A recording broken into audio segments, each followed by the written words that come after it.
Welcome to the Rundown Podcast, hosted by Don Costante, a sports and event management expert with over 25 years' experience. This unique podcast provides an opportunity to hear from some of the best professionals in the industry. You'll get valuable insight and perspective on what it takes to deliver authentic experiences, activate brands, and most importantly, connect with audiences. All on the Rundown Podcast. Let's get started.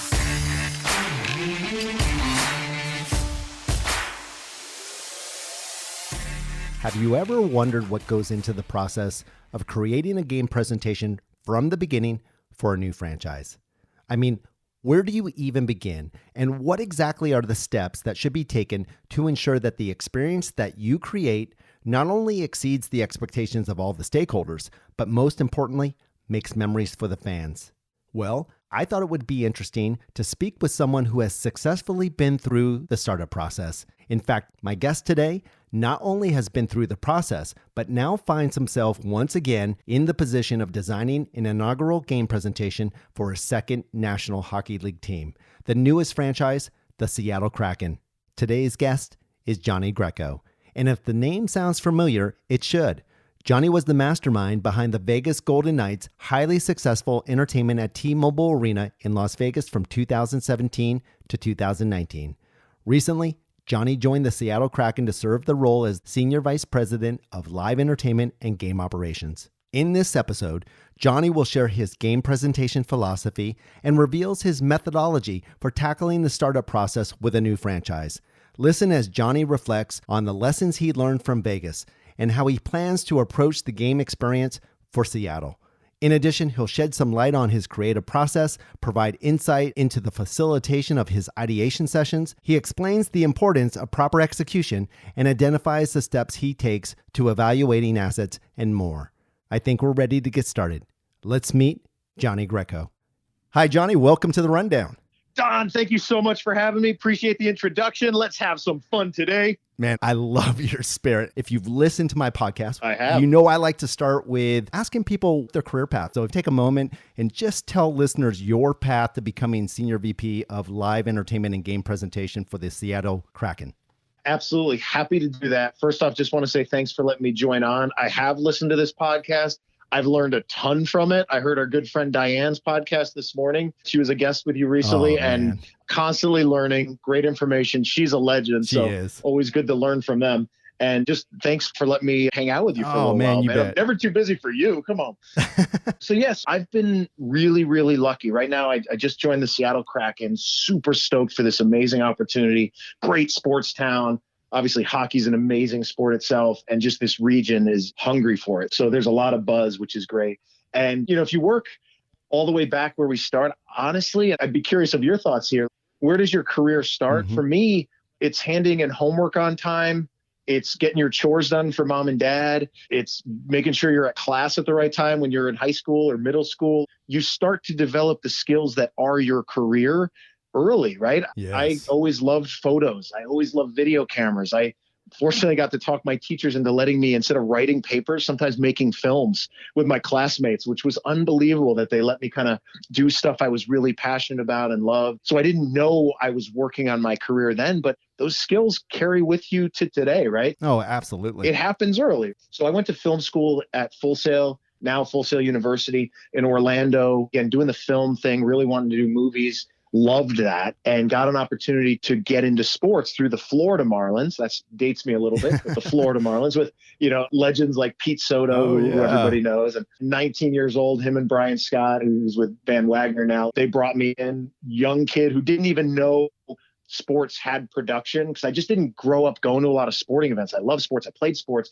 but I loved movies and music videos and this and that. I didn't realize you could fuse the two together. So that's where I learned there's a whole bunch of cinematic theatrics that go on at sports, different than the game itself. The game leads, but what's going on with that mascot? How do we do something fun with the story there? How do we do a backstory on that player? And it basically just showed me a whole new world. So I did 3 seasons of sports learning with that crew, which was unbelievable. And I'm so glad. I know you're doing baseball now, but I'm glad I got baseball out of the way early, because that is a long season. It is. And happy to have done that. Great experience, though. Absolutely. And I love baseball. So it was pretty cool to start with that. Yeah. I did a quick stint with Carnival Cruise Lines, which was, I learned a whole bunch really quick in those 9 months. And while I was there, I had the opportunity through relationships to go work with Bob Becker, Pete Soto at the Olympics in 2002 in Salt Lake City. And I saw hockey live kind of for the first time there. And I was like, whoa, this is unbelievable. And then I went back to editing wedding videos at Carnival, and I was like, oh, I can't do this anymore. I need to get back into sport. So I got a real lucky opportunity, willing to move wherever you could for the gig and the team with the Columbus Blue Jackets. So kind of a new organization. It was their third season. And I did 2 years there in Columbus, Ohio. Great people. Really learned with some awesome storytellers and creators there in a non-traditional hockey market. And then after 2 years, the hockey went on strike. The Cleveland Cavaliers had an opening. And that's actually when I met the famous Don Costandia at that point, because right. I remember this. I started working for the Cavs along with my incredible wife, Amanda. And I remember going to like the NBA league meetings in New York and Jersey. And I was the super new kid on the block. I'm there, so intimidated, listening to guys like John Leach and yourself and Josh Richardson was coming along, Diane, all these people who've been doing this for a while who are really good. And now I'm talking to you. It's just kind of a wild trip for me. So I remember working at the Cavs. You were obviously crushing it with the Spurs.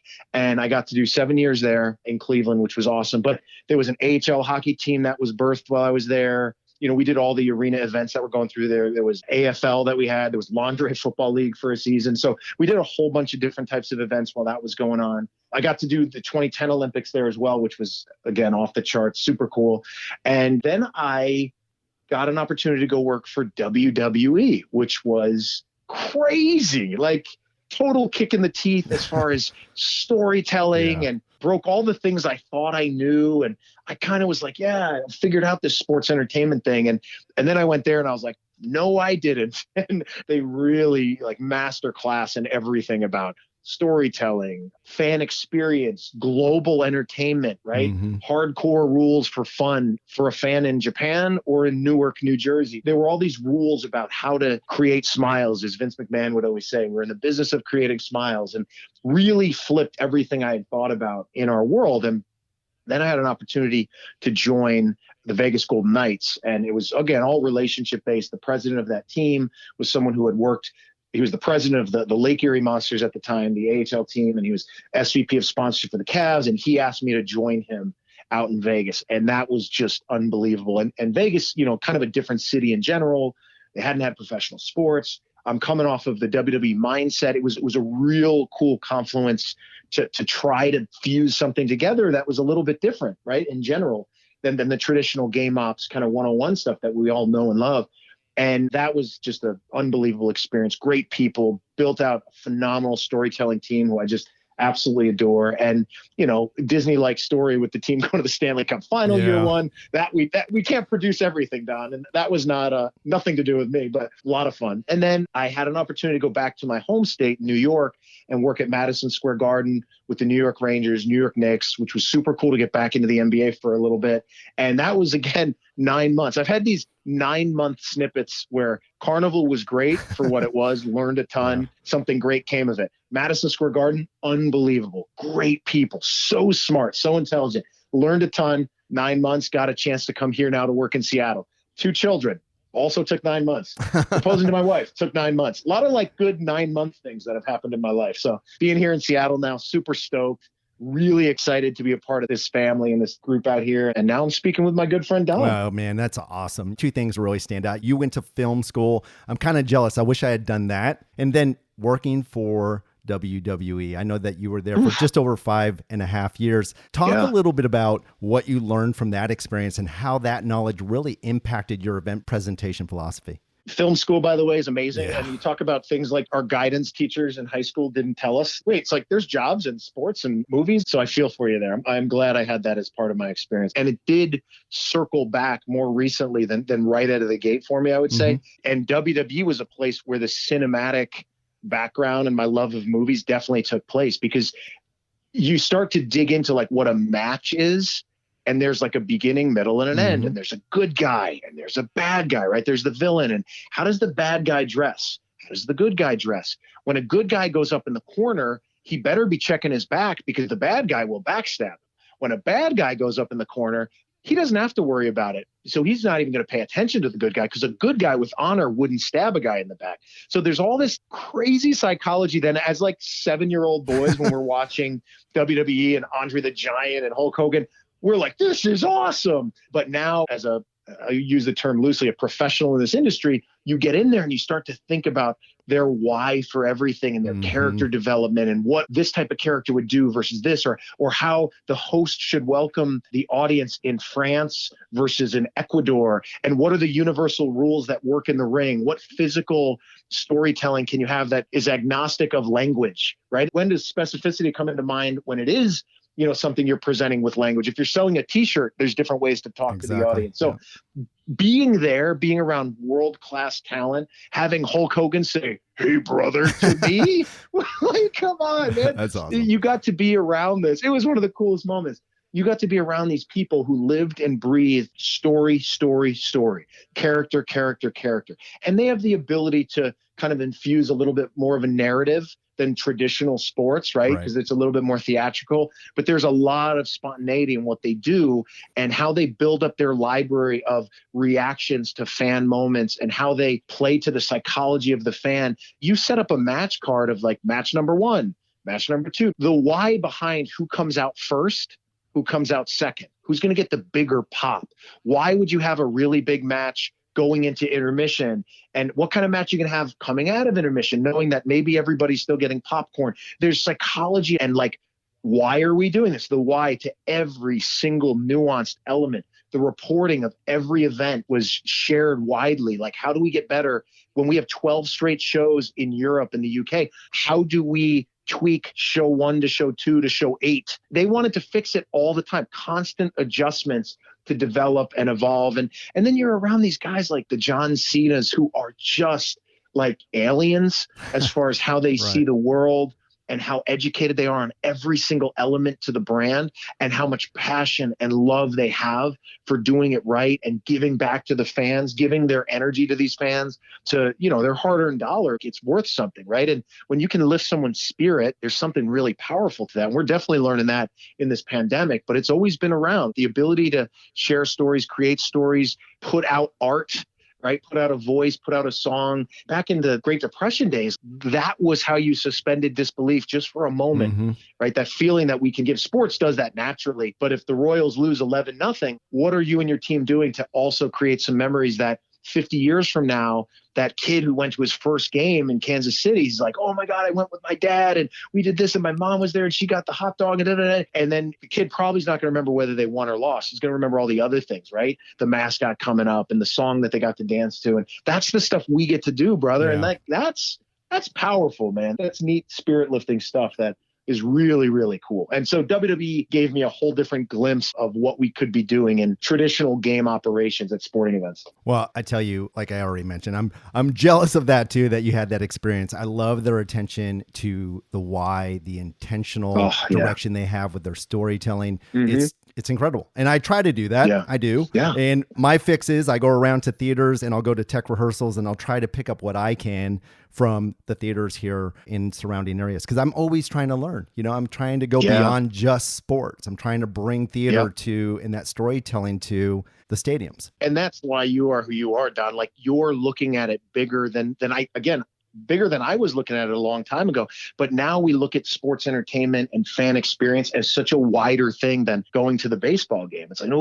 Like, how do you adjust the lighting when you're at the theater? How do you bring the audience in? How do you educate them here? And WWE does look at that. And WWE also, they're not afraid to fail. Well, that's the big thing. Not afraid to fail. Right? Yeah. They are okay failing. And they, in a way, something I learned there was like programmed to fail. Right? Like, we're going to try this new thing here, but you know what? We've got this killer match coming up right after. So if that new thing doesn't hit, we can adjust it and tweak, but we have the home run on standby. We can program all of our shows that way a little bit, right? There's bigger risks and smaller risks that we can program, but there's something when you, like you said, you go to the theater, you go to the movie, you watch your daughter jump into your Zoom call and give you a kiss. And, oh, what song are you listening to? We can get inspired by all these different things that happen in our lives. And then you can take it back to what we do. It's just opening your eyes to kind of the non-traditional way to learn. And I think WWE definitely did that for me. And you're again, this is why you have your reputation. Like, you've got an open mind to what else is out there, and the baseball, the tradition, awesome, great. The region, Kansas City area, awesome.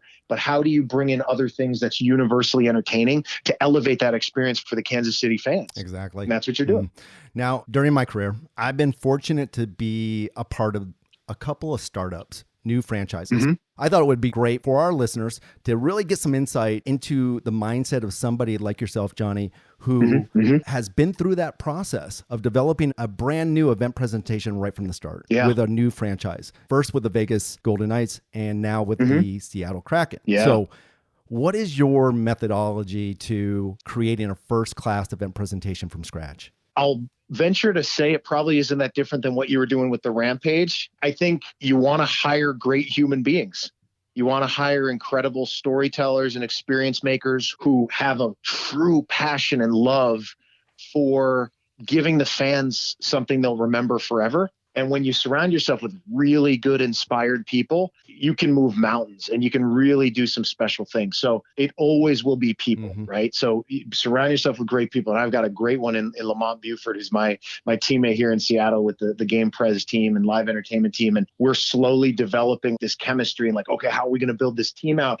You start with those people and all of a sudden impossible is not a word. You start to really dig in and you can do some really neat things with that. And then I would say also like work backwards, right? Go back to that WWE model of why. Why are we doing this? What's the experience that we actually want? And how do we get the reaction that we want? Okay, this is our brand. This is how we want fans to feel when they leave our arena. This is how we want them to feel when they proudly put on that sweatshirt or that jersey, and start to understand what the region means, what sports team have meant here before. And then you really dig into that and kind of work backwards from there with the great people. And that's like kind of a high arching overview of it. But you start with that, and then you can dig into the minutia and the granular elements. And I would say this, there are world-class, award-winning, wonderful storytellers that I would love to team up with, but doesn't mean they're always going to fit with the team you're building or the team you're working with in that case. That was kind of the unique thing in Vegas I learned was you build out your A list of like, ooh, what would the dream team be? Then you start meeting with all of them. You're like, oh my God, I love you so much, but this isn't the right thing for us right now. Or the way the team's being built, I don't need that type of creative. I need a creative that is a really skilled at this element. So all those things kind of add up as you go. And that's kind of definitely the philosophy, I would say, in building it. But, what was yours 17 years ago? I don't think it dates you that much. I think building something good takes a lot of heart and soul and time. I'm imagining you were doing the same thing there. Yeah, no question. For me, it was learning hockey. Yeah. I didn't know anything about hockey. Here I was, done basketball, I'd done college athletics, but not hockey. For me, it was educating myself first and foremost. And then we were in San Antonio. You're not talking about a hockey town necessarily. So it was really, for me, it was the curiosity factor. It was going out and talking to potential fans and just trying to take in what they like, what they want, and what they might be looking for to create those types of experiences that would promote them and incite them to want to come out and engage one of our shows. So it was a learning experience, no different than what you're saying. Now, you nailed it though, Don. You nailed it. Literally, so the one thing I missed is talking to the fans, is understanding what they want, right? You could come in with all of your experience, right? And say, hey, this is what I think will work. And mostly it will anywhere on the planet because you're good at what you do. But what works better?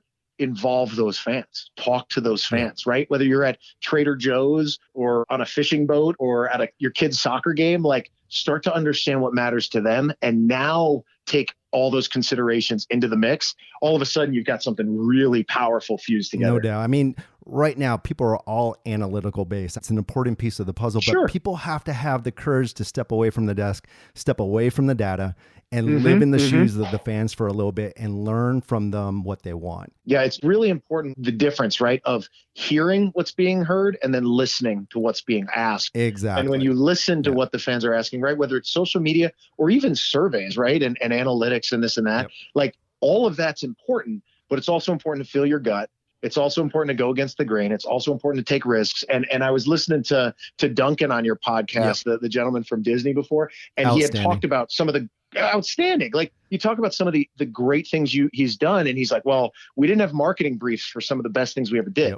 It was a spontaneous thing where we just had to ride the lightning, and it turned out to be a success. So I think there's room for all of it. it just depends on the ratio of what you're trying to build out and how much risk you can take and how much autonomy you can have and what kind of leadership you have to try some new things. Let me ask you this. What did you learn from your time in Las Vegas with the Golden Knights that is helping you now in Seattle? Involve like real people in the process, kind of what we were just speaking on. Yeah. When we first got to Vegas, I wasn't from Vegas. I didn't understand the city. So you think like, showgirls and casinos and the strip and all the things that Vegas is definitely known for. And it is a part of that fiber of that community. But we were going down a path of really cliched Vegas stuff that a tourist would make a Vegas show. It's like, what should Vegas have? It should have all this stuff. And people were like, no, you can't have Elvis be a host for the Golden Knights. That's a terrible idea. And I was like, oh, you start talking to locals and they're like, no, this is real Vegas. This is old Vegas. This is the UNLV back in the Tarkanian days, like in the 90s. And this is the minor league baseball team that's been here. And this, you start to really involve that community and don't come in with too many like set disposition plans of like, oh, Seattle is fishermen and this and this, and it rains all the time. Like it's more than that. There's so much more depth in that. There's this rich history of sport. The first ever U.S. team to win a Stanley Cup came from Seattle, the Seattle Metropolitans. I didn't know that. 1917.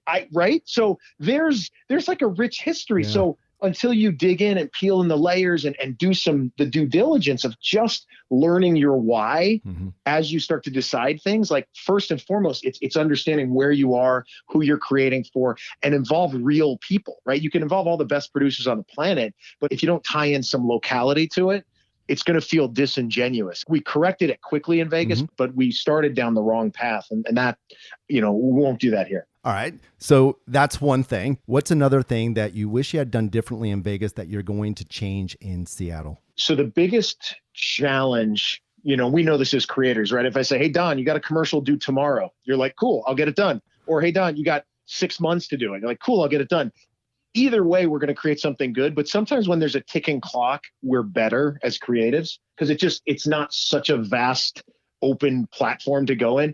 Vegas had a 4-month window before we started games. When I got there, 4 or 5 months, it was fast and furious. And you're drinking out of the fire hose and you're trying to get all this stuff put together. And Seattle, it's just inherent in the timing of when I got to join this team. There's time. There's a lot more time than I had in Vegas than our group had there. So I'm really looking forward to that. So it's not necessarily something, it was a conscious choice of when this opportunity came about. We're going to have time here. That's the biggest differentiator than the Vegas experience, And then the other one, part two to that is like, wherever you go, whatever event you're working, stay true to who you are and who you always were. I also kind of made that mistake in Vegas. I got there. I'm like, oh, West Coast for the first time. And I got to work with all these groups and everybody out in LA because I'm near there now. And honestly, some experiences were amazing, but some weren't. And I was like, I kind of lost my footing of my core tribe of creative people that I worked with in Akron, Ohio and New York. And you can bring, we live in a small world now. We can bring creatives all over the place. And I think there's always room for the new and the innovative and the different, but don't lose sight of also literally just where you came from and who you've worked with well before. Because if you worked with them well in San Antonio, you're probably going to work well with them in Kansas City too, right? There's nuances and differences, and you want to team up with local flavor when you can, but don't leave everything else behind. So that's definitely something I'll be respectful of here as well. Now, when you're coming into a new franchise, you talked about a few things, but what's the biggest to-do items outside of staff? Yeah. And staff is like number one. So slide down to number two. In Seattle, there's the 12th man, which is one of the most famous, incredible marketing fan region sports things on the planet. How genius is that? The Seattle Sounders have their March to the Match. Oh my God, how great is that? The Mariners have been long renowned for their phenomenal productions, agnostic of how the team goes, right? The team doesn't always do well, but they still put out just great content. The Seattle Storm is like just one of the greatest WNBA franchises. So here it's like, we'll learn what's here, learn what's worked, talk to all the different groups. University of Washington, we're talking to the Mariners we talked to last week, the Seahawks in a couple weeks. Like, what are you doing that works? What's the secret sauce in Seattle? What have you not been able to do that you wanted to do? What's a really good fail that you did once? What should you never do as a Seattle sports entertainment person? So that's the number one thing is let's learn what this organization's about. what we want to be. And then as we learn this region, let's talk to the other people who've been involved with these other world-class franchises, because we're joining this party. We got to earn our spot on this team. We got to earn our spot, in the city. And the way to do that is through honor and respect. And Vegas didn't have the pro sports setup, but you still learn the entertainment industry there. Here, there's obviously the arts and the culture, but there's a lot of sports entertainment here too. So just picking the brains of all those incredible storytellers and helping that to build out what we're going to do for the Kraken. Well, I love that you're out talking to all the different teams about what works and what doesn't work, which is fantastic.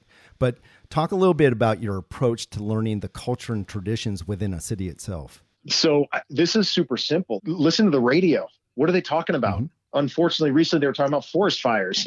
People say, what kind of music are you going to play at games? I'm like, let me get a feel for what they play on the radio. Like I said, let me go to the grocery store and talk to the person who's also getting apples while I'm getting it. Let me take a bike ride with the kids. And when we stop at the park, talk to the dad who's there with his kids and who's so excited about the Kraken team coming. So it's not always talking to the teams who are professionals who know they speak our language. How do we bring people who are not industry professionals and just talk to them as a fan? You said this, like, let's be a fan. Let's honor the fan by being a fan, by talking to fans and get their lens in what they want. And that, I think, is really, really helpful in this process. Talk a little bit specifically to those that are new to it. How do you use that information to enhance your presentation? So it's all storytelling. And you know this. We got to create a frame of the game. We have to create a script.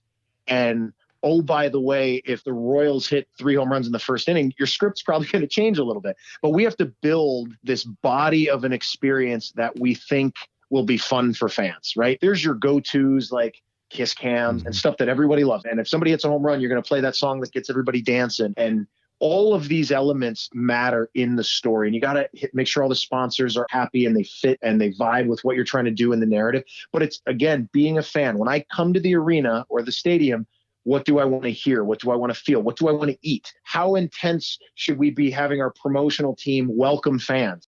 Welcoming fans in New York City after they've battled on the subway and had a long day at work is a lot different than welcoming them in Arizona, right? It's like, oh, this beautiful outdoor setting. The weather's great all the time. You got to learn the audience, and then you build the framework using some of the traditional elements that everybody loves at Game Ops, and then finding some that are regionally specific to you. And just, again, it's listening to what they want. Definitely, it's more than just the product, because we can't really control that product on the ice. But how do we control the experience all around them? How do we build out something that the next day, creating the forever memories, they're talking about the event saying, oh my God, I was at the Kraken game and they did this thing and I got a t-shirt and the mascot did this and I was on this. And then it's like, oh, cool. Don, did they win? No, they lost. But oh my God, can't wait to go next week. Now, if they win, they won last night. It was a great game. And that should lead. But for the times where that doesn't happen, what are we doing in the experience? And it's simple. It's writing. Do I enjoy this? Do I enjoy this? Do I enjoy this? And then it's the ebb and flow like a good film, the high points, the serious points, the low points, honoring the local tradition points, honoring the game points. And, it's building out that, again, that frame in your script with specificity, and then just being willing to change things as you go. There's a long answer, and I can talk about it for 4 hours, but I hope great. That kind of gives you a little bit of a lens in there. No, it's fantastic. So let's talk vision with the Kraken's game presentation. Where are you seeing it going? How are you seeing it being shaped? So what a cool brand.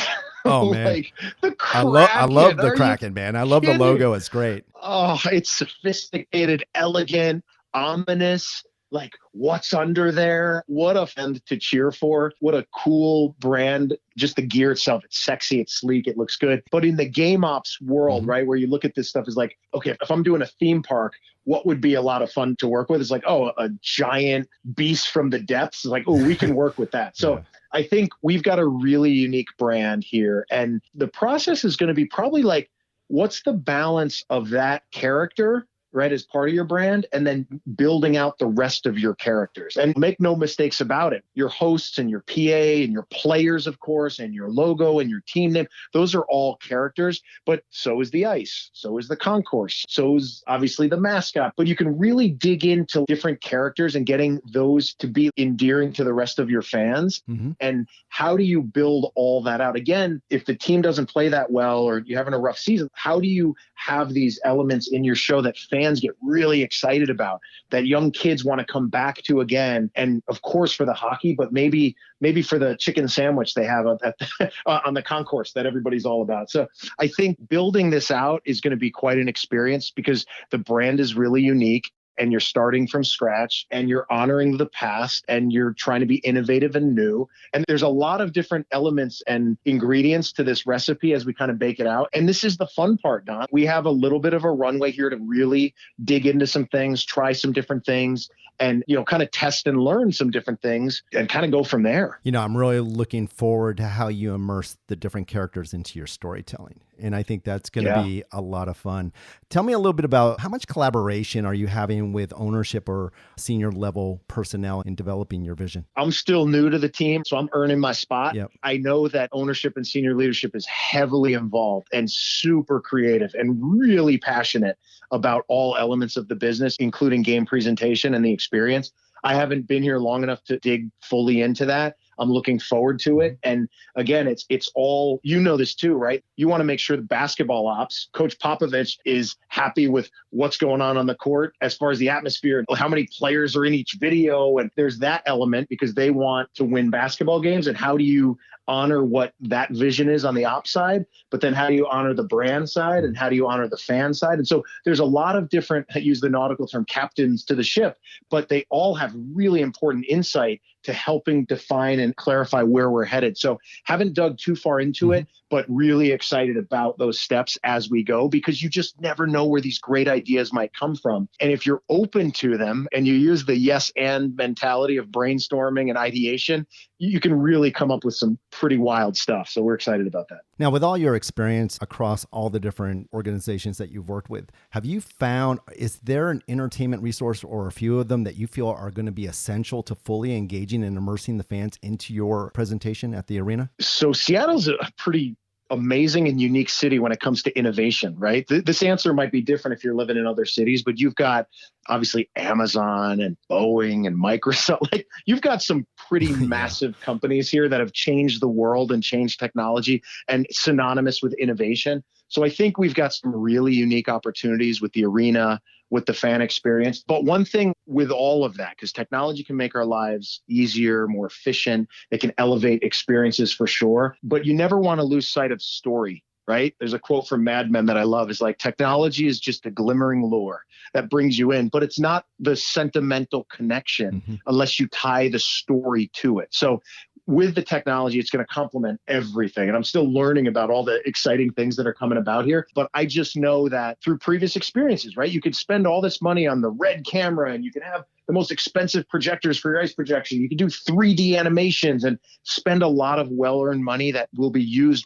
good to help tell the story. But you can also, if you don't get that story right, all of that shine and sparkliness, it doesn't hit. You got to just make sure the story's right, and then you complement it with the technology. So specific technology, I don't have a great answer for you right now because again, like I said, I'm still kind of learning and digging in. But I think knowing the region we live in, the sky's the limit. And man, it's going to be fun to just be open to all the new things that are out there, because there's a lot. And if anything, the pandemic's taught us is the ability to pivot immediately in storytelling, fan experience, and how we create to engage people. So when we're allowed to all be together again in these big, great environments, people are going to want that to high five a stranger and not have to wash their hands 5 seconds after. We're excited about these moments that will be coming soon. And we just got to be ready for it, right? On the story first, and then the technology, a very, very close second. Too many people just rush into just trying to put technology in there without really giving the due to the storytelling. I'm glad that you're saying that, because to me, that's the biggest part. Talk a little bit about, what do you believe is going to be the biggest obstacle or challenge for you that you're going to face prior to your first home game? I talked about in Vegas, we had a real short window to put the whole thing together. Here in Seattle, been absolutely gifted a much longer timeline. But in a funny way, sometimes you can overthink stuff, right? You've been in these creative rooms where it's like, we got a great idea. And it's like, oh, well, is it a great idea? Well, maybe we should talk about it. Maybe. And then you start to, workshop it. It's like, all of a sudden it's not a great idea anymore. And you're like, man, it probably was if you would have just went with it, but you thought about it too much. So I think in our world, time is the greatest gift, but that could also become an issue if you start overthinking things. I haven't been here long enough to know if that would be a case here, but I've just known in my own personal space that's happened where I'll overthink certain things. I do think this is unanimous to all sports and live events right now. It's the potential like receding schedule. You know what I mean? Yeah. Like we know 2021, here we go. But so much is going to be predicated on how these seasons wrap currently into next season when they start, how many games. Commissioner Bettman just recently spoke about pushing it back, but not super specific yet. That'll all be coming out, and that will have a cascading effect into our schedule once we get more information. So it's more like hypothetical than actually cemented in, kind of like potential challenge, but it's in the back of my mind personally, for sure. So I want to have a little fun with you right now. All right. Has this not been fun, Don? I'm having a blast, but I want to have a little bit more fun. So I'm going to turn it up a little bit. Okay, let's keep it going. So I know you've had the opportunity to work with a diverse group of entertainment companies out there. And I'm going to mention each of those companies, and I want you to provide me with one takeaway from your experience with that company that has helped shape your approach to entertainment. Got it? That is fun. I like that. That's a good, got to go back in the old brain here, the library, to pull out some stuff. Let's see if I can remember. There you go. All right, well, let's start with Carnival Cruise Lines. Carnival Cruise Lines was cool because that was my first taste of like a real international production team. Yeah. And I loved working with different creators who, again, globally understood that a dissolve is a dissolve and the right sound mix is the right sound mix. And a good story in the video world is a good story. And we would build things from multiple languages for ships. And it was just really cool to have such a diverse group of creatives working together. Columbus Blue Jackets. I met some of my best friends on the planet there. Columbus was neat because it was a non-traditional market. And at that point, I didn't really even understand what a traditional market was. But looking back, I can see that. But really what was funny, in Columbus, I learned about the Ohio State Buckeyes and the power of a rivalry. So the Michigan Wolverines, Ohio State rivalry, and being there, even though I was with the Blue Jackets, just that community in Columbus, the passion for the Buckeyes, fueled with the hatred when channeled properly for the Wolverines, I realized the value of a really good guy is a whole hell of a lot better when you have a really good bad guy. And WWE echoed that later in my career, but I think I first learned that there for sure. All right. Cleveland Cavaliers. Cleveland Cavaliers. That opportunity was very memorable and long lasting because they had a show caller for the Cleveland Cavaliers named Amanda Smith, who became Amanda Greco. So she's my wife and I love her and she's the best producer I ever worked with. So definitely that was a takeaway. But the other one was the really unique experience of getting to team up with LeBron James on a few projects. He was really passionate about the videos and the video open in particular. And unintentionally, what he taught me about was the psychology of the players on the court or on the ice or on the field, and how what we do as kind of the experience makers support their own psychology. And talking to him about why certain songs played and why it mattered that this song was good for them and the fans would be excited if they got excited. I learned a lot from a few interactions with him on those meetings, and that really has sat with me, and I'm thankful for that time. Oh, man, that's awesome. Oh, yeah. WWE. Storytelling 101. Doesn't have to be complicated. Good guys good, bad guys bad, and you can be anywhere on the planet, and there are hardcore rules of a good story, and we don't have to complicate things. And story first, story first. What about the National Basketball Association? So super lucky to work a few all-star weekends and rehearse. And Don, you know what? We're going to rehearse. Yeah. They bring in entertainment into that weekend, and they do such a thoughtful process in it, but it's a lot of like, let's rehearse it. Let's do it again. Okay, let's rehearse it. And you see the final product and you're like, while you're doing it, you're like, I can't believe we're rehearsing this again. And then you see the final product, and you're like, oh, that's what happens when you rehearse. It's amazing. So definitely pick that up there. Vegas Golden Knights. Take risks, program to fail, right? And when you have leadership who supports that kind of vision, that allows you to do it, right? And when something does go wrong, but you've communicated the risk with it and you've programmed something really good on the back end, you can have open dialogue about why it didn't work, and then you can grow into something where it may work. Version 1B of that is hospitality. I didn't realize just how obvious this is, but when someone comes to your venue, your ballpark, your stadium, your arena, you're inviting them into your home. Absolutely. And you're saying, hey, Billy and Sarah, welcome to my home. What do you do when you have a barbecue in your backyard? You bring them in, you introduce them to people, you offer them drinks, you kind of tell them what's going to happen, and hopefully they have a really good time and want to come back. The hospitality industry is so prevalent in Vegas. It exudes every element, right? Whether you get a glass of water at the California Pizza Kitchen or you're going to a Golden Knights game, like everyone there, from the ushers to the ticket sales team to the host, you come in and you're like, hey, everybody, my name is this. Welcome, welcome, welcome. I'm this person. This is what's going to happen. And that hospitality feel is warm and engaging and makes me feel like I can be who I am authentically as a fan. And then I can also, like, I like you. You've made me feel good. So when you say, hey, we need you to get crazy right now because it's a 2-2 game, I'm in because you treated me with such respect. I'm going to reciprocate now. So I found that hospitality, as obvious as it sounds, I think it's just an important element to what we do. So what advice are you going to give to somebody who's listening right now, who's about to take over live entertainment or game presentation for an organization, whether it's a new franchise or otherwise? Yeah, I think never forget that you got to earn your spot, right? It doesn't matter how many awards you have. It doesn't matter what's on your resume, right? It helped hopefully get you through that door, but you're new to this team. And you know, that locker room mentality, like sports has that faction, right? You want to be in, but you don't just get the invite to join. You got to earn your spot. You got to show what you're made of. And part of that is, again, educating yourself on all of your new teammates. And I've made this mistake. Don't be so indulgent to come in and be like, all right, time to change stuff because the new guy's here. Oh, the new girl's here. We're going to change everything. Like, no, change things with a good why. Change things because they need it. Understand that some of these traditions that have been around 100 years, they're not supposed to be changed because they've been doing it for 99 years before you showed up. So like, don't just change it to change it. Earn your spot, listen to what's going on, and then be you, right? Find the authenticity and do what you do. So now that we've talked a little bit about the mindset for developing an event presentation from scratch with a new franchise, I want to dive deep into an area that I think that you're best known for, creativity.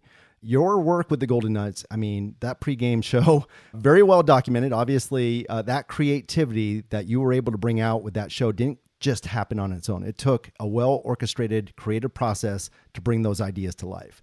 So let's talk about that creative process in just a few words. What comes to mind when you hear the words creative process? I love that question. Energy, right? If you have energy, we're all made up of energy. And if you bring energy to an idea and you gain momentum and traction and spirit, you can do some pretty powerful things. The creative process, go in there with a real open mind. Hey, we're going to play in the sandbox. We're going to get weird. We're going to get crazy. There's endless possibilities when you're starting. Like, go really big and then chip away at it and chip away and get it to where it needs to be and then go. So the creative process is different for everyone. I'm a big collaborator. I don't need to lock myself in a room, and I wouldn't be good at it. Lock myself in a room, be like, here's my vision. Like, it's always our vision. It's not me, it's we. And in Vegas, whatever accolades or attention I get, trust me, it's because of the 9 people in the collective group I worked with on the creative side, but just the organization as a whole had a real spirit of like, well, why not? Like, we could do it. Like, let's do it. How do we do that? It was never a no, because it was always the yes and. How do you personally generate ideas? Where do they come from? Yesterday was my incredible son's 8th birthday, and we got him this LED strip of lights, and Amanda, my wife, is setting it all up in the room, and we're playing with the colors, and we're nerds, so we're geeking out. We love it. And then it switches to like this white UV light. And I'm like, whoa, this looks cool. Then I look at my shorts, what has like a really bright orange on it, and it kind of does the black light effect. And I'm like, oh my God, look at this. And then I started looking at the Seattle Kraken colors, and I'm like, if we had UV lights and we did this and turned the lights out and did, how cool would it be for the fans to light up? And so you know this because you said it yourself. You go to the theater, you get ideas. You turn on the radio, you get ideas. Your kid has his 8th birthday and you get ideas. Ideas are everywhere if you're open to them. And when you're open to them, you can start to create things with such different mindsets and twists and turns. And I'm a huge fan of that. So you get ideas from all over the place and then you write them down. I've got a dry erase board behind me that would give most people nightmares if you're like into organization, because it's every color. There's sticky notes, there's things upside down, there's doodles, it's ridiculous. But for me, it's like, this is in my brain. I have to get it out. And then you kind of chip away and organize it a little bit. And then you start to have something that's shareable for sure. taking in random stimulus, movies, shows, theaters, Yes. talking to the Yes. fans. YouTube has Yes. great content to look at, fan curated Yes. content. Duncan Wardle, he talked about curiosity being so important. He talked about Oh, if you're taking a drive to work, take a different path sometime. love it. Take in different Love it. stimulus. Turn to a different radio Yeah. station just once or twice. Yes. You learn from Yes. that. You take all that stimulus in and it helps you in that creative process. I thought that was brilliant. Yeah, it's kind of like we lose it, unfortunately. But like, be a kid, take something in that's new without any preconceived notions. Try a new food. You know that thing you always do? Flip it on its head or do it with your opposite hand. All of a sudden, you're like, whoa, like it just gets you inspired in different ways. And like you said, movies, music, all of those things. This podcast, I am jacked, brother. I want to do something amazing right now. Listening to the podcast of some other guests you've had, you can absorb different elements and then you program them in your own spirit. And then you kind of spit them out in a way that fits what you're trying to tell in your story. Let's talk about ideation sessions. Mm-hmm. There are so many people that when they're holding their ideation sessions, they do it different ways. Yeah. Who's involved outside of your staff with your sessions? Who's not involved is the question. There you go. I'm dead serious. I've found, and this happened again, I would say in Cleveland, right? Like we would do brainstorms for like the video open, which in basketball, especially like 2005, 6, 7, 8, it was such a big deal, that open sequence and what are we going to do and what's the song? And I realized really quick, the team we had was great, but we could be better. We could have different shapes, sizes, voices, thought processes in this room. So like, let's bring in a ticket sales guy. And you know, the guy from PR who always sends ideas, let's invite him to this mix. And all of a sudden you look around, you're like, whoa, this is a way different group. And then you start to let's spitball some ideas, and no one's allowed to say no, or that's stupid, or you don't do that in the sessions I'm in. Let's get weird. Let's put stuff on the walls. And all of a sudden, when you have this openness, man, people get inspired and they just start to share more ideas. Then they start to gain confidence in the environment they're in, right? So the room that you're in matters. The lighting in that room matters. Where you sit, how you sit matters. How you welcome people matters. Yep. And openness, it's an energy thing again, right? If I come in and I'm in a bad mood and I have a vision and I want it to be mine and I don't really want to listen to anybody else, you're going to be able to tell. If I come in like, hey guys, we are going to have something amazing happen today. Who's ready for that? I'm an Oprah nerd. She has a line that I just absolutely love. She goes, whatever follows the phrase, I am, will be your experience. Whatever follows the phrase, I am, will be your experience. So before I jump on this awesome gathering you and me are having on this podcast, I'm like, I'm going to have a hell of a time with my friend Don. And you know what's happening? I'm having a hell of a time. Before you get into a creative space, if you're going in there like, we are, or I am going to have a great time. We're going to get creative. We're going to get weird. There's no bad ideas. You start to put that into the universe, that comes back and man, it's fun. It punches you in the creative face 100 times. And then because you open the door to so many, you get these ideas that you just wouldn't have had with your initial small group who comes up with great ideas. Yeah. But when you lightly program an ideation session, you can get a lot of wackier ideas that even like an idea that makes everybody laugh and go crazy. What are you talking about? It sparks someone else in the corner who's like, oh, yeah, you know what? That makes me think of, and then you're doing that yes and it just perpetuates this vibration of creation that's really, really fun and it feels safe.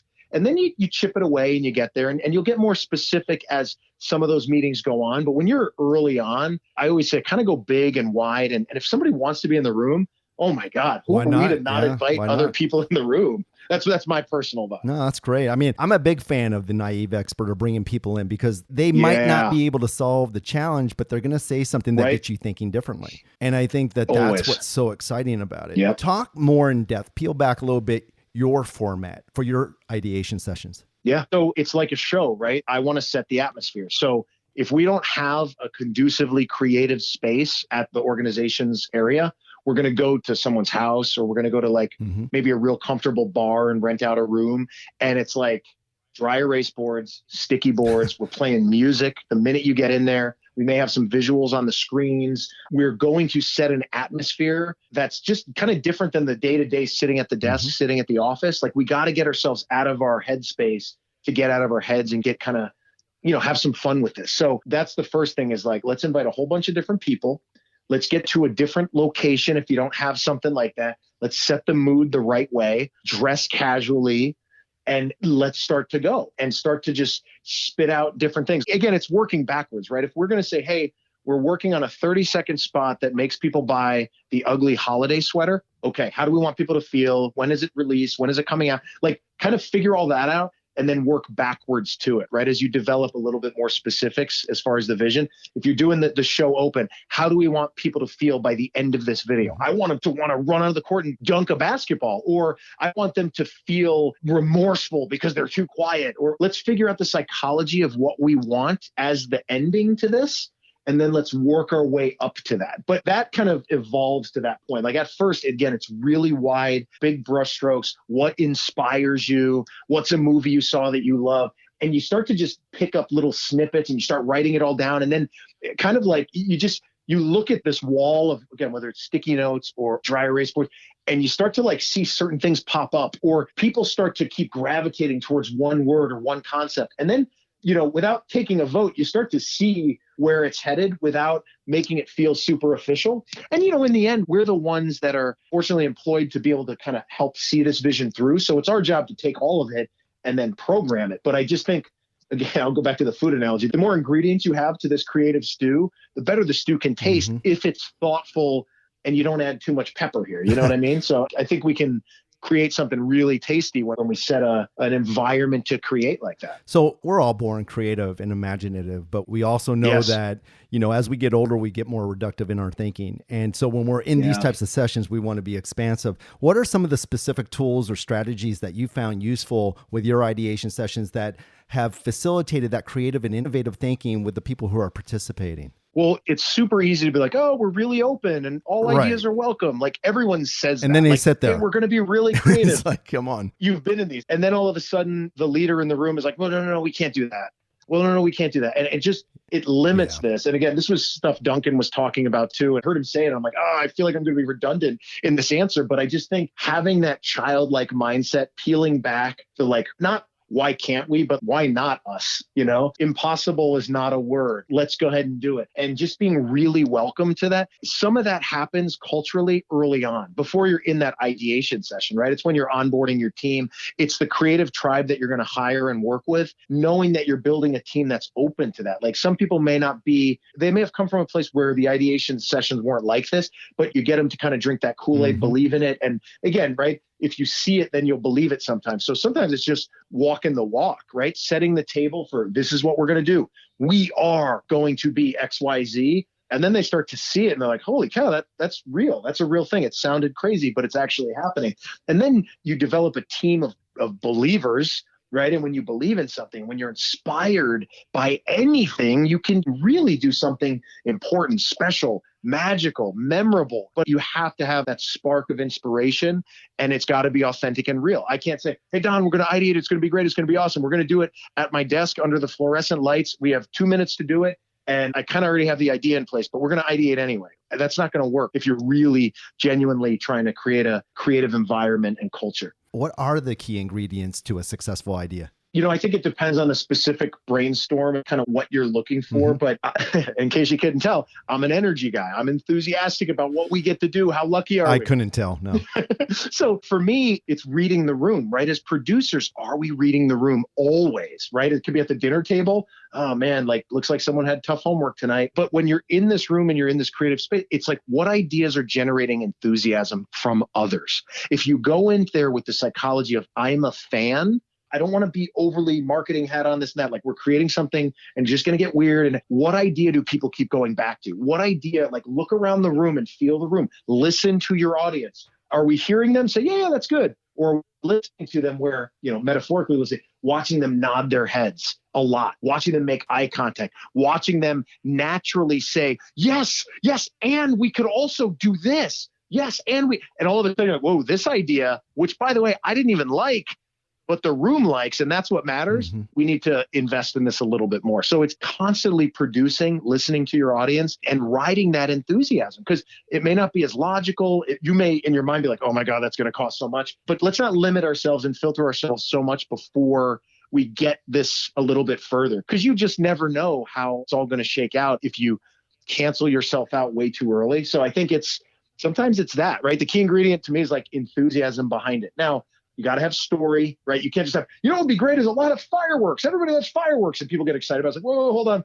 Why are we doing the fireworks? Like, let's make sure we have the why, and you work backwards for how you want the fans to feel and react from it. But once those level set standards of the formula are in place, what's generating natural enthusiasm that can continue to go? Now, you've mentioned several times, yes, and I know Duncan in the previous podcast talked about it, but for those people that didn't listen to that episode, talk a little bit about yes, and what that is.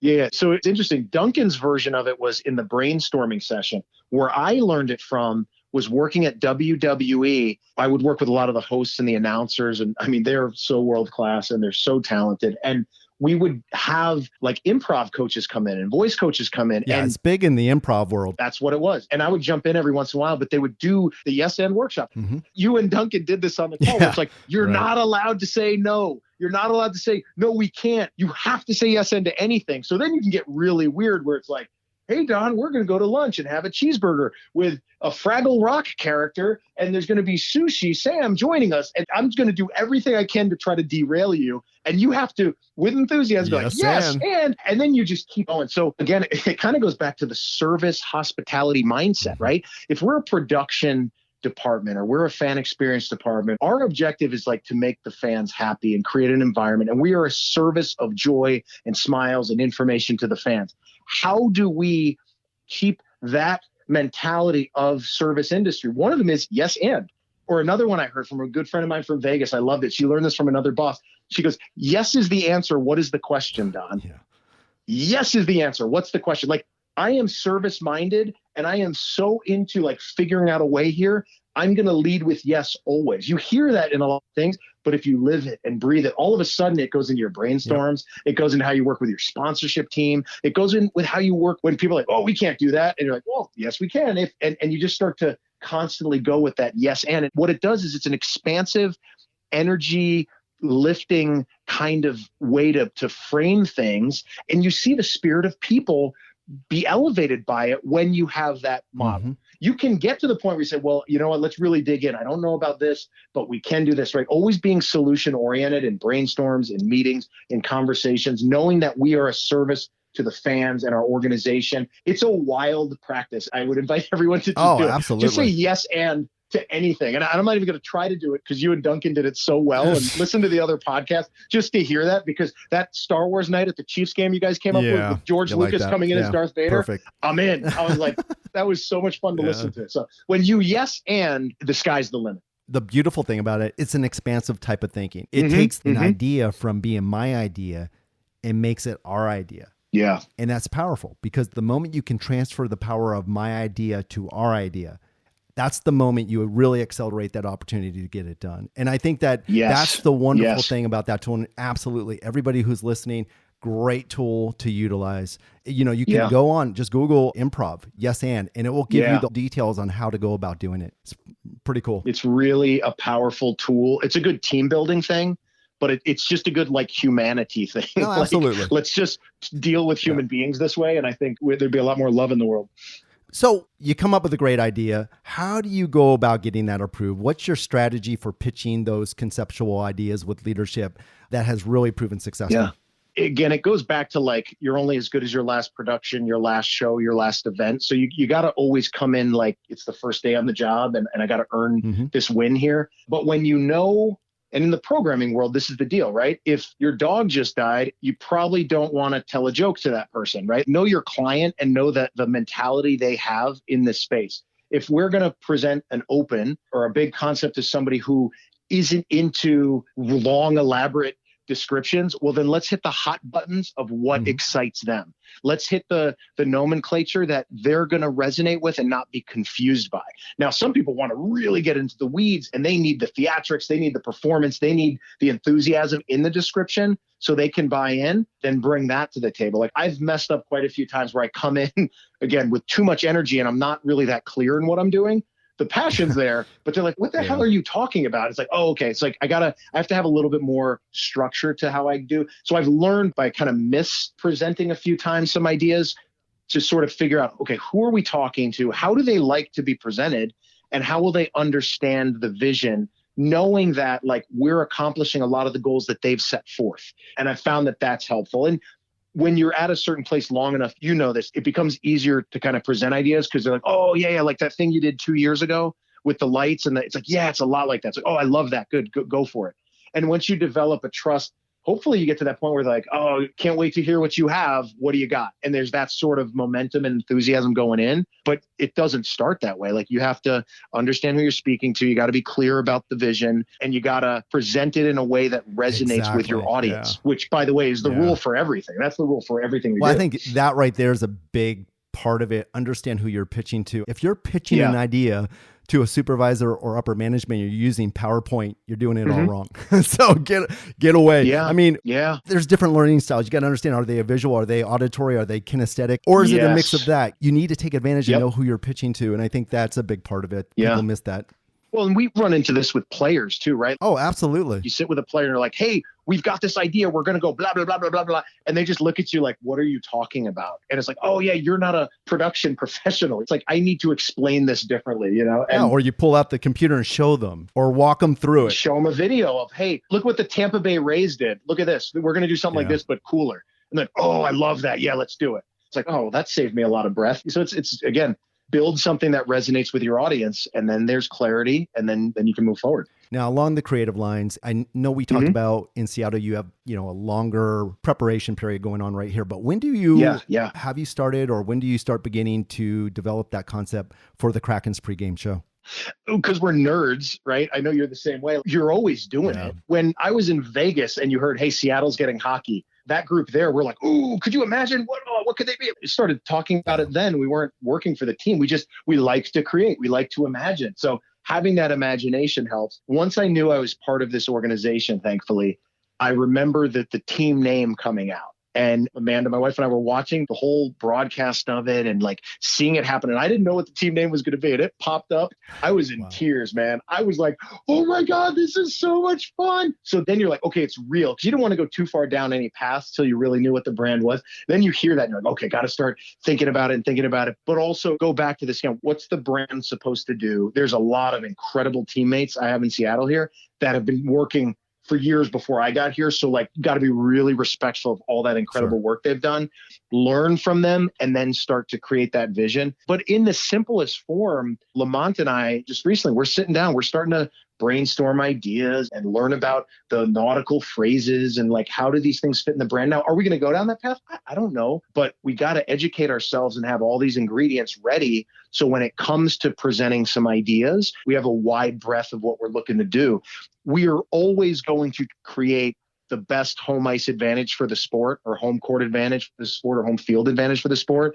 Because when that team's winning, man, that's exciting. I'm a lot more apt to buy the extra drink and buy the jersey, when they're winning. But if that's not the case, after home ice advantage, and we focused on that, it's creating that environment like any good film, the ebb and flow of, that was funny, that was intense, that was exciting. How do you build in all of the arc of just a lot of good entertainment in an entertainment experience, not a sporting event? If you think of it that way. And when it's over, you're like, wow, that was really great. And oh my God, that hockey was amazing. But hockey's going to lead. But, if it doesn't work out that way, we're going to build something that people are going to enjoy regardless. Outside of entertainment, what's the primary objective of the pregame show? Well, it's interesting. Like in basketball, you've got the players are out there, right? Hockey, for a majority of it, the players aren't out there. So you're literally creating kind of differently. To LeBron's point, you want to make the boys feel great. You want to have them jacked up, but you also want the fans to be ready, because if they're cheering, that gets the guys excited. Hockey's different. The guys are in the dressing room. So there's more time first in the hockey format, but there's also just, you are literally creating this for your fans. And simple question. When the team takes the ice, do you want the fans to be quiet, or do you want them to be really loud, crazy, out of their minds? Like, okay, cool. Second option, how do we work back to build that up? And there's a lot of different ways to do it. And you can't do 10 straight minutes, a great song rocking and hits, because after 10 minutes, you're tired, your energy's spent. So you have to fuel some energy, build it up, earn some cheers from the fans, bring it back down, earn some cheers, bring it back down, and then, hit the apex at the right time when the team takes the ice and everybody's really loud and that place is like, whoa, right? So whether you're going on to the TV broadcast or the team's taking it, people just tune in. It's like, holy cow, what is going on here? That's what you want them to feel. Jonny, I want to take just a step further. Yeah. As you identified what your primary objectives were, let's have you talk listeners through the formula that you found to be most successful at achieving those objectives. So different for each sport, really different for each sport. There's a simple format that I use. I call it the 5 E's. I've found this to be really, really helpful. This works within the show intro, but it also works for the whole frame of the game, right? You constantly want to educate. So let's talk about this in the show intro format. If I'm educating, where do I educate in this specific spot? Well, tonight, the Seattle Kraken take on the Vancouver Canucks. Did you know they're the rival? Did you know last time we played? That's a teaser video. Give me some backstory to why Darth Vader's such a bad guy, because now I'm pulling for Luke Skywalker even more. So give me some backstory to the history of this rivalry, especially if you're trying to build a rivalry. So that's part of your education. There's a lot of different ways to tell that story, but that's part of your education.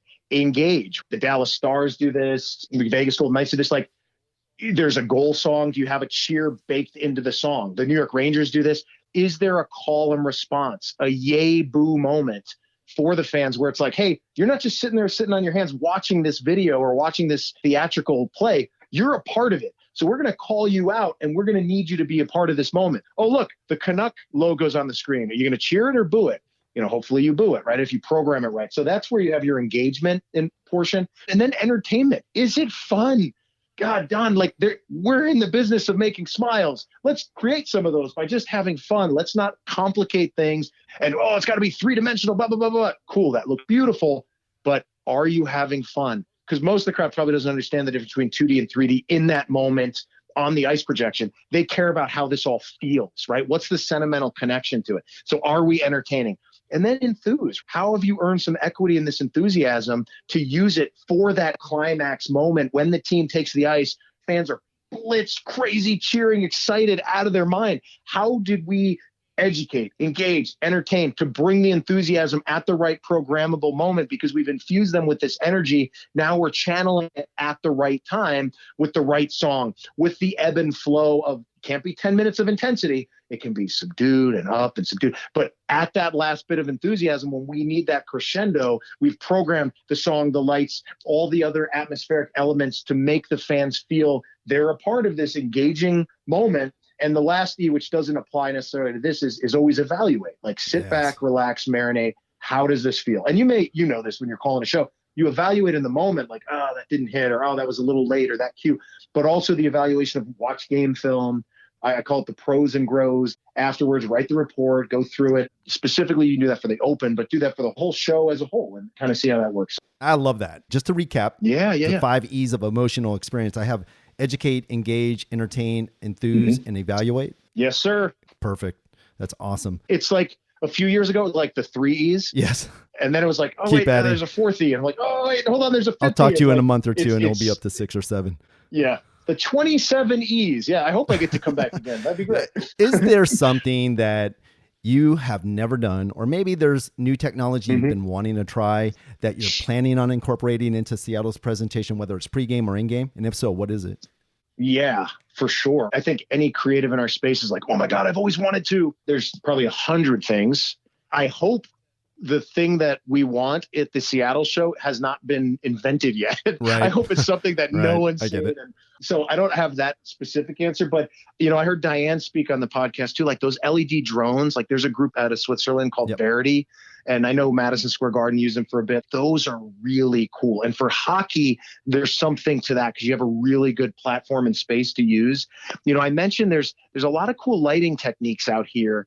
And, the UV lighting sort of concept, like how do you make colors pop where fans are immersed in this experience? They're engaged in this experience, but like we're literally not asking them for anything. We're going to flip the switch and all of a sudden they're inserted into this if they weren't already engaged. I love Detroit, the Caesars venue, the lighting they have up in that ceiling. I haven't seen that in many places. And I just think that that's really unique. And I think taking your show and, the standard court projection or ice project, everyone does that. How do you project on different things? How do you make your environment? Lighting does this, but projection does this as well.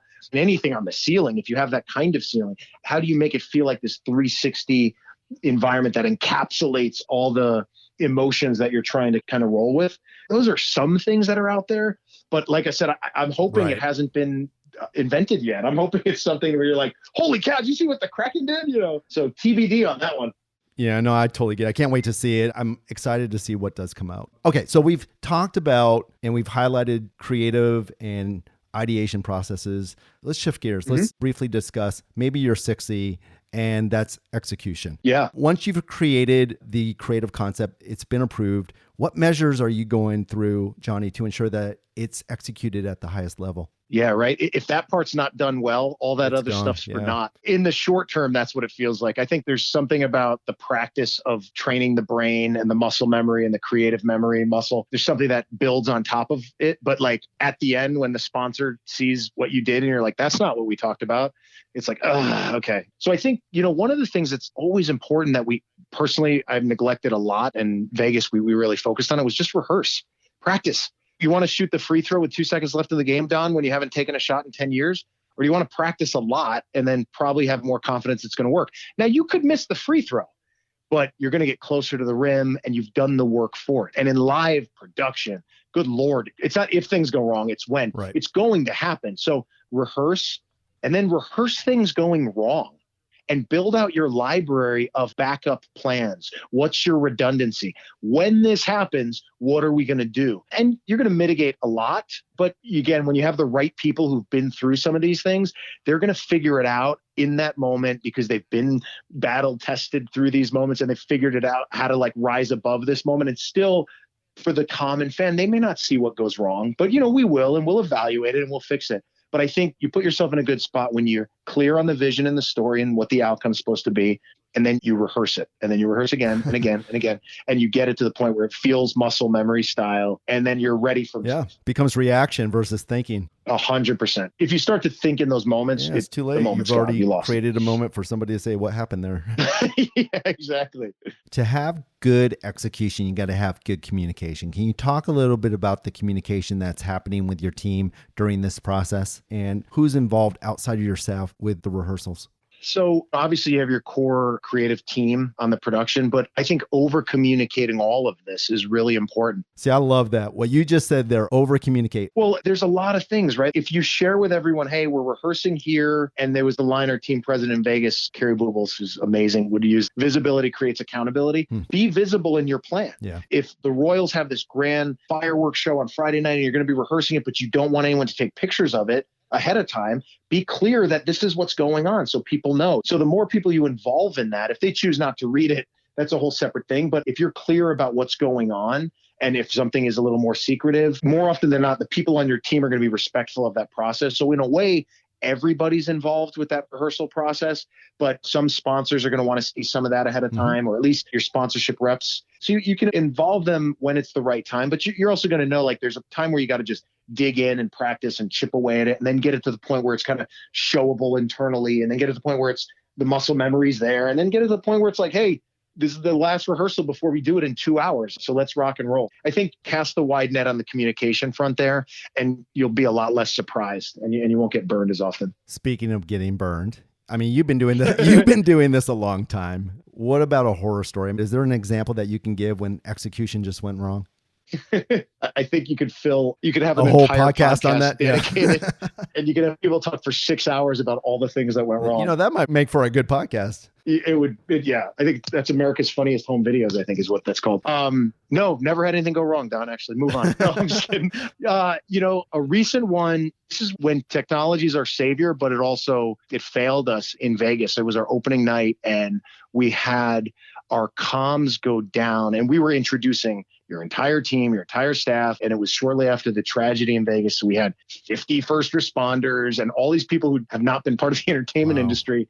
And this is where you hire the right people. So we rehearsed it, we practiced it, we were set up, our PA was ready, Erin Sequeira, our show caller, was ready. She was amazing. And Tyler Kofer was in the back, and actually Amanda Greco was in the back. We had a lot of people all helping out with this. And the comms, because we hadn't had a full bowl back a house with comms, with a pregame, we hadn't realized that the antenna coverage wasn't good with that many comms in the same area.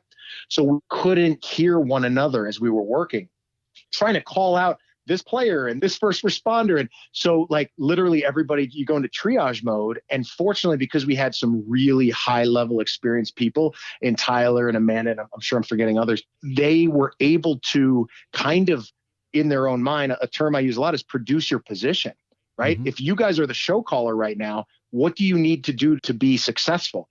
And we can't communicate. Text isn't going to work. Phone calls are too loud. We had rehearsed this and we were kind of in a mode where we just have to kind of roll with this and go. And Aaron did an amazing job. Bruce Cusick, our PA, did an amazing job. And probably 500 other people did an amazing job that night. And it ended up working out, but could have been beyond catastrophic on opening night. I don't even know if I've shared this story before because there were a lot of things that went well that night and it was really great. But this was kind of the most important thing we were going to do that night. I just remember Aaron being like, all right, everybody, deep breath. Like she was so calm writing the ship that night. And because she'd been through this before and because other people, you hired the right people, they were able to step in, produce their position, assume appropriately where people needed to be. And it ended up working out really well. And we look back and we're like, oh, that wasn't great. But in the general scope of like, how did the fans feel, which really was everything there, they felt good. And they didn't notice the nuanced mistakes that we had, but we had the right people in the right place. And because of the rehearsals, that got us out of a really embarrassing and sad production tragedy following a real tragedy. So glad we had the right people in that night. That doesn't sound like a horror story. That sounds like a success story for preparation. I'm an eternal optimist. I'll always flip it to the positive. So kick me in the teeth and I'll say, cool, my teeth were brown. I needed new teeth anyway. What are you talking about? I'm in Memphis, men's basketball at the Pyramid. I try to do something special. I have the cheerleaders coming out with flags that spell out Tigers, 6 different flags. I decided to go with remote controlled cartridges with blue smoke just to try to make it special. Yeah. I give them the cue. They come running out. Girls come out first, guy cheerleaders after that. Smoke looks amazing. And so the guys started to run around the court. And mind you, this is an ABC national televised game. And these guys come running out and it's beautiful. I mean, this smoke looks amazing. The problem is I did not rehearse. I decided to take the advice of my pyro guy and rolled the dice. Well, as the cheerleaders are running, the male cheerleaders, they kept running and running. The smoke kept getting bigger and bigger and thicker and thicker and had a nasty taste. And suddenly now, within a few minutes, the smoke was so thick, it was this giant blue cloud. And all I hear is ABC and coaches and everybody kind of not saying very nice things. Fire Don. My God. It was like, what are you doing? It delayed the game. And they had to wait for this cloud of smoke to rise up just enough to be able to play. The people in the poor upper level, they had to look through a blue cloud. That's a horror story for you. That's a better horror story than the one I had. You're right. I got to work on my horror stories, Don. Yours was way better. You do. That's your next podcast, man. I'll tune into those. Oh, gosh. I got many. Right. Let's talk about your 5th E evaluation. Yeah. So important. I think so many people pass over this particular area. What process do you go through in your evaluation of your event presentation and who's involved? You're a great podcast host because you didn't know about those 5 E's before this thing started, but you inserted it right there. Oh, I'm all over them now. So you must be taking a bunch of notes. That was great. So I was never big on evaluations and surveys and things like that, really ever. And then at WWE, they do 300 live events a year between all their TV and live events and all over the world, different time zones, everything. And when I got there, they were like, okay, we want you to write a report after every single show. And I'm like, wait, every show? I'm like, yep. And so what they do, there's a practice there where we may have 12 straight shows in Europe. Every single show following it, you write a report. Intro, fans, weather, match 1. This is what happened. This was the reaction here. This was the reaction here. Match 2, we had our host jump in and do this, and it really went over well. We did this. This didn't work so well. We're going to fix it for tomorrow. We recorded a superstar, disparaging France in this line, and the crowd really liked it. He spoke in French. And so we did that all the time. And I'm like, I don't know. Is this really helpful? And literally, we would send this to the top. Triple H would get this. Vince McMahon would get this. Stephanie McMahon would get this. You talk about visibility creates accountability, and you just don't know if they're really reading it and you're doing it. And every once in a while, Vince McMahon would send you a note and be like, what was the reaction of this match when the Bellas came out in match 6? And I'm like, oh my God, that's like page 3 in. I can't, it's 4 a.m. This is unbelievable. Like, they want to learn. They can always get better. They want to grow. And so I found this value of the nuanced changes, right? The wrestlers themselves would change matches night to night or change, they call it a promo when they speak to the fans and cut a promo, right? But they would change certain words or timing or cadence or the ending line, depending on the city they were in. And it was so fascinating to watch the evaluation process formally and then informally, just everyone was constantly getting better.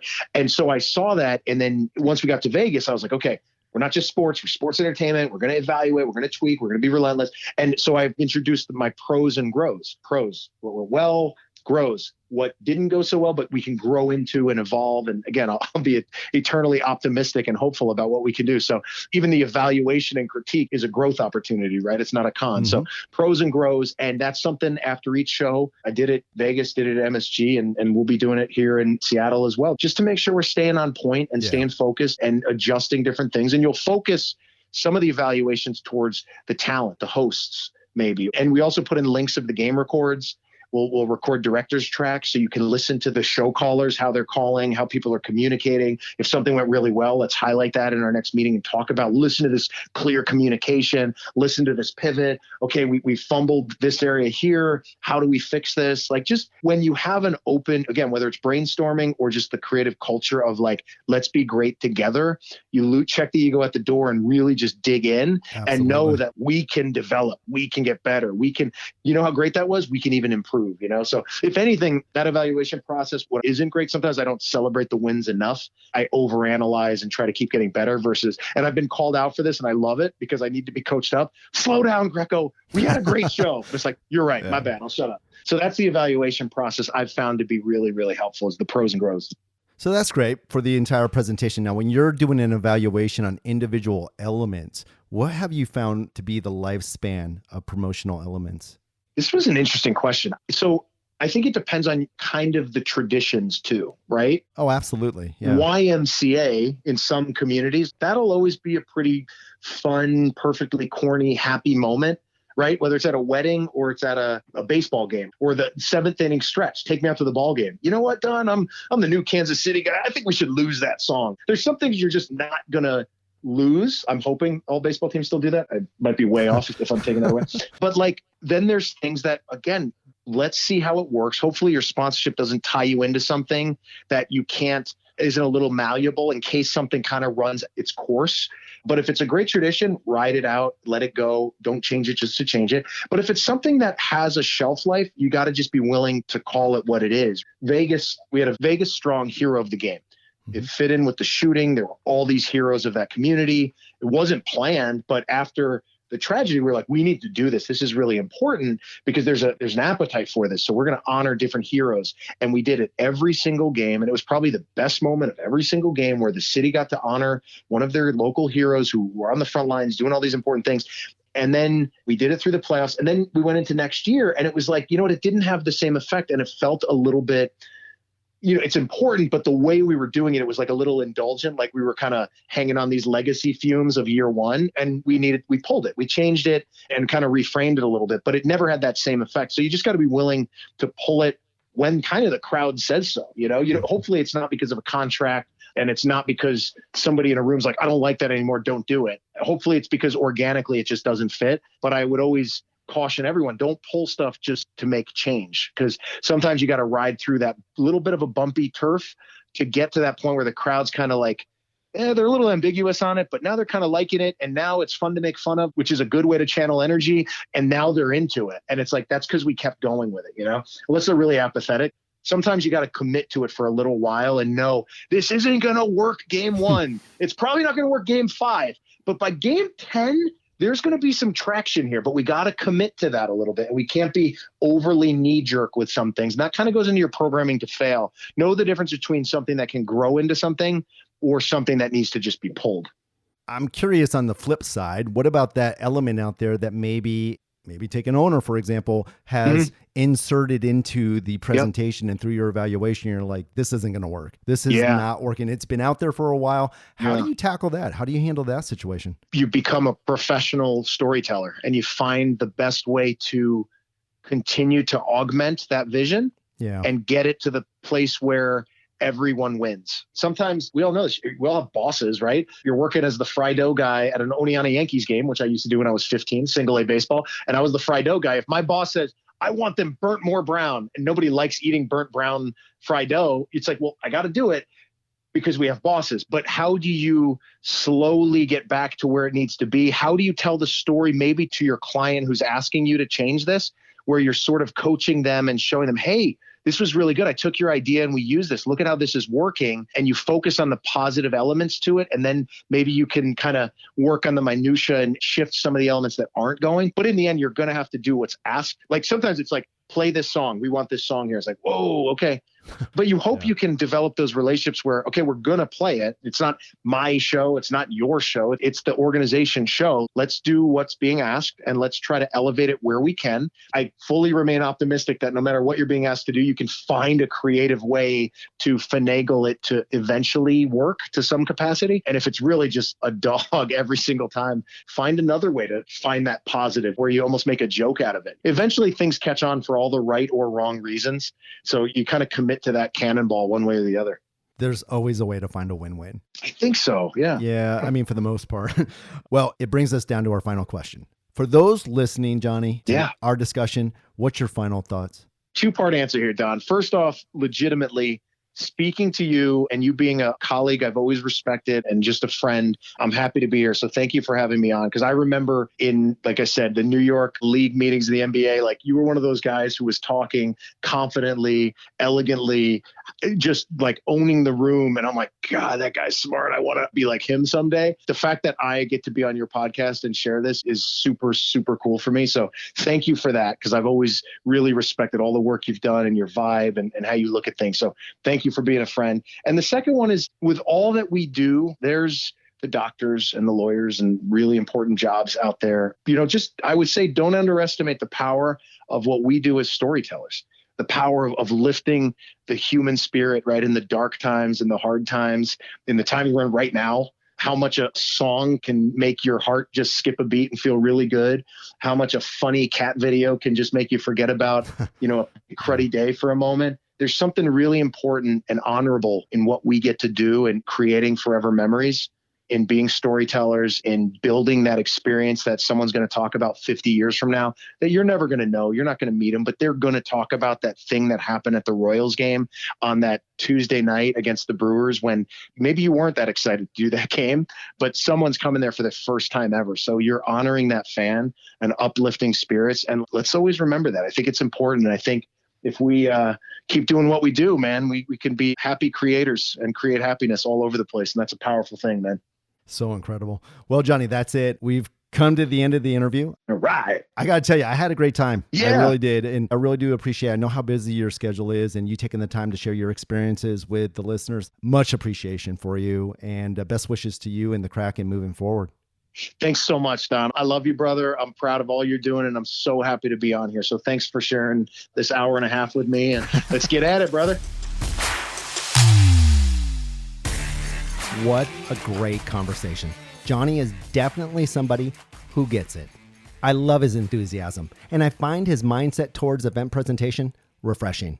The methods and the tactics he shared for creating an authentic event presentation that incorporates the heart and the soul of a city was right on target. I especially enjoyed listening to Jonny's approach to the ideation process and the attention that he gives to building an environment that promotes collaboration and creativity throughout an organization. I personally believe that these practices should be considered the standard by which everyone in our industry should strive to implement. With so much important information covered in our conversation today, here are a few more items that really stuck with me. When I asked Jonny about what he learned from working with WWE, I loved what he said. Open your eyes to non-traditional ways to learn.